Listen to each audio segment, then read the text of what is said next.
Hello friends. आज मैं आपके लिए पदार्थ विज्ञान विषय की पाठ योजना लेकर आई हूँ जिसका प्रकरण है चुंबक। आइए देखते हैं कि चुंबक के लिए पाठ योजना कैसे बनाएंगे।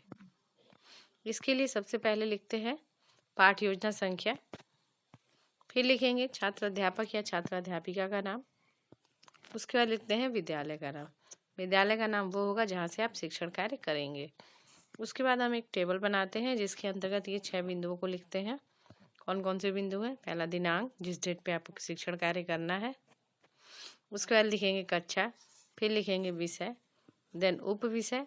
उप विषय आपका क्या है? पदार्थ विज्ञान। चक्र आपका चक्र देख लेंगे और अवधि 35 से 40 मिनट जो भी होगी वो मेंशन कर देंगे। ठीक है। उसके बाद हम लिखते हैं प्रकरण। तो प्रकरण है हमारा चुंबक। प्रकरण लिखने के बाद नंबर आता है उद्देश्य का। तो उद्देश्य हम दो तरह के लिखते हैं, एक होता है सामान्य उद्देश्य और दूसरा होता है विशिष्ट उद्देश्य। सामान्य उद्देश्य का मतलब कि आप अपने विज्ञान विषय के लिए लिखते हैं कि विज्ञान विषय का उद्देश्य क्या है, हम क्यों पढ़ा रहे हैं विज्ञान। ठीक है, तो उसको मैंने डिस्क्रिप्शन बॉक्स में दे दिया है। फिर दूसरा तरह का जो उद्देश्य है वो है विशिष्ट उद्देश्य। विशिष्ट उद्देश्य जो होता है वो आपके प्रकरण से संबंधित होता है। तो चूंकि हमारा प्रकरण चुंबक है तो इसलिए हमारे उद्देश्य में हर जगह चुंबक जरूर आएगा। तो विशिष्ट उद्देश्य की अब 3 तरह के होते हैं। कौन कौन से विशिष्ट उद्देश्य हैं? तो पहला विशिष्ट उद्देश्य है ज्ञानात्मक उद्देश्य। ठीक है, तो ज्ञानात्मक उद्देश्य के अंतर्गत हम लिखते हैं पहला बिंदु के अंतर्गत कि छात्र चुंबक के बारे में जान सकेंगे। दूसरा है छात्र चुंबक के प्रकार के बारे में जान सकेंगे। दूसरा जो उद्देश्य है बोधात्मक उद्देश्य होता है। तो बोधात्मक उद्देश्य के अंतर्गत हम लिखते हैं कि छात्र चुंबक के गुणों को समझ सकेंगे और छात्र चुंबक की उपयोगिता को समझ सकेंगे। तो दो बोधात्मक उद्देश्य हो गए। उसके बाद हम क्रियात्मक उद्देश्य की चर्चा करेंगे। तो क्रियात्मक उद्देश्य कौन कौन से हैं? कि छात्र चुंबक की विशेषताओं की व्याख्या कर सकेंगे और छात्र चुंबक का उपयोग दैनिक जीवन में कर सकेंगे। तो ये हो गया आपका विशिष्ट उद्देश्य। विशिष्ट उद्देश्य के बाद नंबर आता है सहायक शिक्षण सामग्री का। तो सहायक शिक्षक सामग्री में हम लिखते हैं कि चुंबक, चौक, डस्टर आदि जो है ये चाहिए। फिर प्रस्तावना प्रश्न का नंबर आता है। तो प्रस्तावना प्रश्न नहीं, फिर यहाँ पर होता है पूर्व ज्ञान। ठीक है, ये है पूर्व ज्ञान का नंबर। तो पूर्व ज्ञान में हम लिखते हैं कि छात्रों को चुंबक की सामान्य जानकारी है।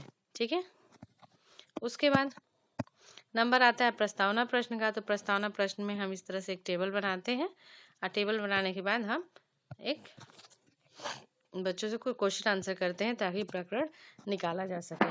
तो इसमें 3 कॉलम बनाते हैं। पहला क्रम संख्या, दूसरा छात्र अध्यापक या छात्रा कथन, छात्र अध्यापिका तथा छात्र अध्यापक कथन और तीसरा होता है छात्र कथन, या इसको हम यहाँ लिख सकते हैं विद्यार्थी कथन। हम विद्यार्थी कथन भी लिख सकते हैं। ठीक है, तो शिक्षिका प्रश्न करती है कि मनोरंजन के कौन कौन से साधन है। तो छात्र क्या जवाब देंगे? रेडियो, टीवी, मोबाइल आदि जो है मनोरंजन के साधन है। फिर शिक्षिका प्रश्न पूछती है कि टीवी में आवाज कहाँ से आती है। तो छात्र क्या जवाब देंगे? टीवी में आवाज स्पीकर से आती है। फिर शिक्षिका प्रश्न पूछती है स्पीकर के पीछे कौन सा पदार्थ लगा रहता है। तो छात्र क्या जवाब देंगे? चुंबक लगा रहता है। फिर शिक्षिका प्रश्न करती है कि चुंबक से आप क्या समझते हैं। तो छात्र क्या यहाँ पे मौन हो जाएंगे। जैसे ही छात्र मौन होते हैं हमारा प्रकरण निकल जाता है और हमारा उद्देश्य कथन शुरू हो जाता है। और उद्देश्य कथन के अंतर्गत हम लिखते हैं कि छात्रों आज हम लोग विज्ञान विषय के अंतर्गत चुंबक का विस्तृत अध्ययन करेंगे। ठीक है, उसके बाद हमारा पाठ प्रस्तुतिकरण का नंबर आता है। तो पाठ प्रस्तुतिकरण के लिए इस तरह से टेबल बनाते हैं। तो जिसमें सबसे ऊपर लिखते हैं, इस तरह से टेबल बनाएंगे जिसमें 5 कॉलम्स होंगे। हैं 5 कॉलम में होंगे। कौन कौन से? क्रम संख्या, शिक्षण बिंदु, छात्र अध्यापक या छात्र अध्यापिका कथन, छात्र कथन और श्यामपट्ट कार्य का। ठीक है, तो शिक्षिका प्रश्न करती है। तो इसमें हम ऐसे शुरू करते हैं। क्रम संख्या 1 में हमारा पहला शिक्षण बिंदु है चुंबक। ठीक है, तो चुंबक से रिलेटेड प्रश्न पूछती है शिक्षिका बच्चों से कि चुंबक से आप क्या समझते हैं, ये प्रश्न है। ठीक है, तो छात्र क्या मौन हो जाते हैं।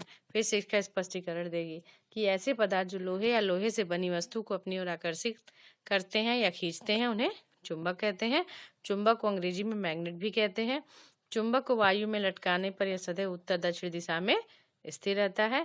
उत्तर दिशा प्रदर्शित करने वाले सिर को एन तथा दक्षिण दिशा प्रदर्शित करने वाले सिरे को एस ध्रुव कहते हैं। ठीक है, तो ये हो गया हमारा स्पष्टीकरण, उसका श्यामपट्ट पे भी लिख देंगे कि ऐसे पदार्थ जो लोहा तथा उससे बनी वस्तु को अपनी ओर आकर्षित करते हैं चुंबक कहलाते हैं। ठीक है, उसके बाद इस शिक्षण बिंदु से रिलेटेड प्रश्न पूछ लेंगे, बोधात्मक प्रश्न। पहला प्रश्न, चुंबक को वायु में लटकाने पर यह किस दिशा में स्थिर होता है? तो छात्र क्या जवाब देंगे? उत्तर दक्षिण दिशा में स्थिर होता है। फिर दूसरा प्रश्न पूछते हैं कि उत्तर दिशा प्रदर्शित करने वाले ध्रुव को क्या कहते हैं, सिरे को क्या कहते हैं? तो छात्र क्या जवाब देंगे? एन ध्रुव कहते हैं। ठीक है, उसका दूसरे शिक्षण बिंदु का नंबर आता है। दूसरा शिक्षण बिंदु है चुंबक के प्रकार। शिक्षिका प्रश्न करती है कि चुंबक कितने प्रकार का होता है? छात्र क्या मौन हो जाएंगे। फिर शिक्षिका स्पष्टीकरण देगी कि कृत्रिम चुंबकों की आकृति के आधार पर चुंबक निम्न प्रकार का होता है। पहला है नाल चुंबक। ठीक है, तो ये बनावट में अंग्रेजी के अक्षर यू के आकार का होता है। दूसरा है दंड चुंबक, ये आकार में आयताकार तथा बेलनाकार होता है। तीसरा है चुंबकीय सुई, सुई के आकार का होने के कारण इसे चुंबकीय सुई कहते हैं। ठीक है, फिर चौथा है चुंबकीय कंपास। यह एक छोटी चुंबकीय सुई है जो एक डिबिया में बंद रहता है, जिसके ऊपर एक कांच की प्लेट लगी होती है। ठीक है, तो 4 तरह के मैग्नेट हो गए। तो अब उसके बाद जो नंबर आता है हम इधर ये बना के भी दिखा देंगे कि नाल टाइप का है, नाल चुंबक, दंड चुंबक, इस तरह से हम डायग्राम बना के श्यामपट्ट पे दिखा देंगे। हाँ, इस तरह से 4 प्रकार के चुंबक होते हैं।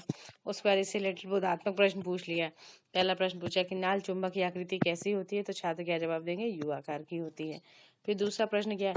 चुंबकीय सुई की आकृति कैसी होती है? तो छात्र क्या जवाब देंगे? सुई के आकार की होती है। ठीक है, तो ये था हमारा दूसरा शिक्षण बिंदु। उसका शिक्षिका तीसरा शिक्षण बिंदु पढ़ाएगी कि चुंबक के गुण। तो चुंबक के गुण शिक्षिका प्रश्न करती है कि चुंबक के कौन कौन से गुण हैं? छात्र क्या है? मौन हो जाएंगे। फिर शिक्षिका स्पष्टीकरण देगी कि चुंबक के निम्नलिखित गुण पाए जाते हैं। पहला क्या है? चुंबक केवल चुंबकीय पदार्थ को अपनी तरफ आकर्षित करता है। फिर चुंबक के सिरों पर आकर्षण बल सबसे अधिक होता है। फिर तीसरा है चुंबक के असमान ध्रुवों में आकर्षण तथा समान ध्रुवों में प्रतिकर्षण होता है।